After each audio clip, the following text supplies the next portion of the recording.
Here is Dan Bloom to begin.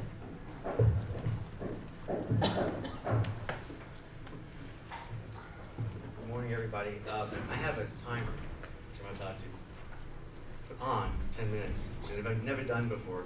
Never actually timed my presenting, so let's try that experiment.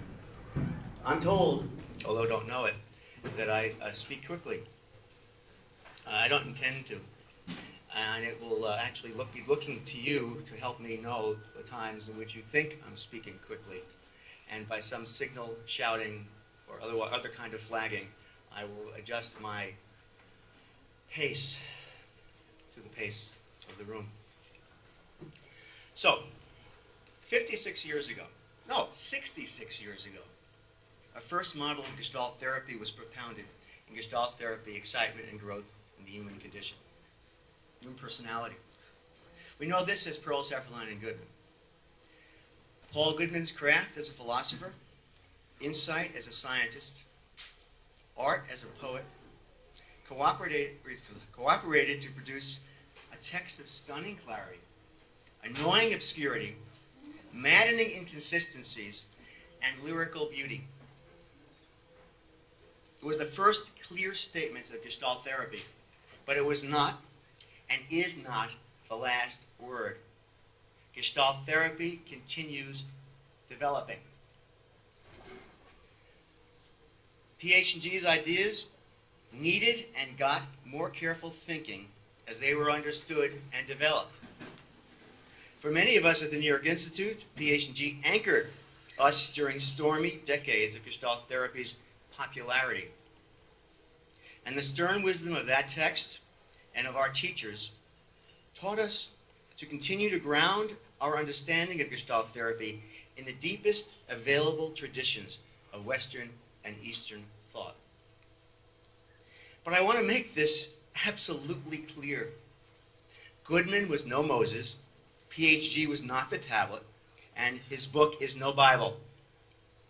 Not long ago, this institute dedicated its yearly meetings to the idea, the death of PH&G, and we meant that as a metaphor.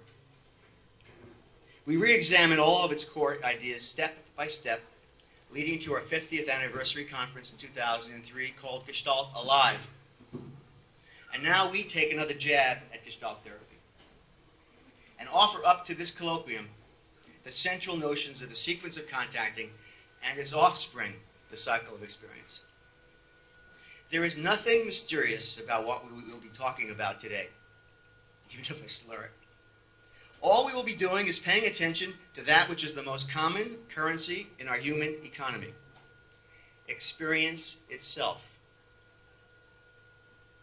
I am speaking to a room full of experts.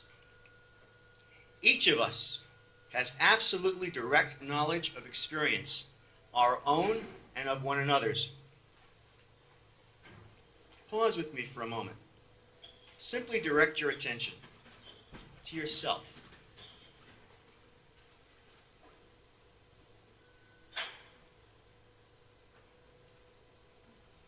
To those around you.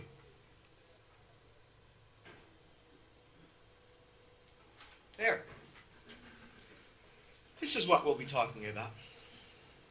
What we'll be talking about is how to find ways to organize the ordinary process of experiencing into meaningful gestures, words, phrases, and sentences, which illuminate and open us to appreciate further this most common of events, existence.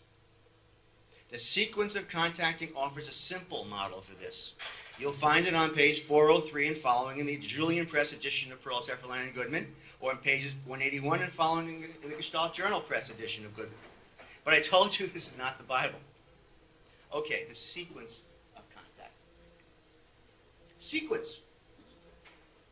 That word sets this process as one within time, one that has its own duration. It is a ticking off of our personal, subjective senses of ourselves. It's how we know time passes, that experience is a passage from then to now, toward next. And this is not a small thing, it is a very big thing. All passes. All is in flux. Thus spoke pre-Socratic Heraclides, and thus spoke Galileo, recanting under his breath his denial of planetary motion to the Inquisition. And so we speak. The sequence of contact is a non-recurring stream of novelty and its assimilation. Contacting is the functioning of experience, the solving of the problems of living, the aware doing of something.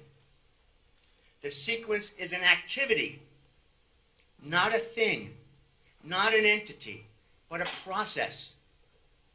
It is phenomenal, that is, comprised of and comprising experience.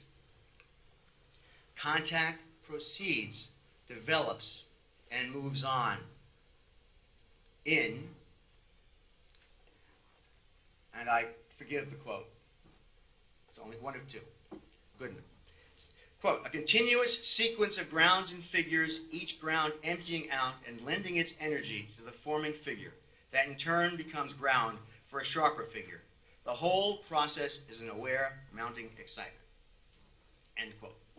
While I may speak of sequence of contacting, in actuality there is no single sequence. In lived experience, there are innumerable contacting sequences, from that which is in the stark foreground and dimming towards that which is in the background.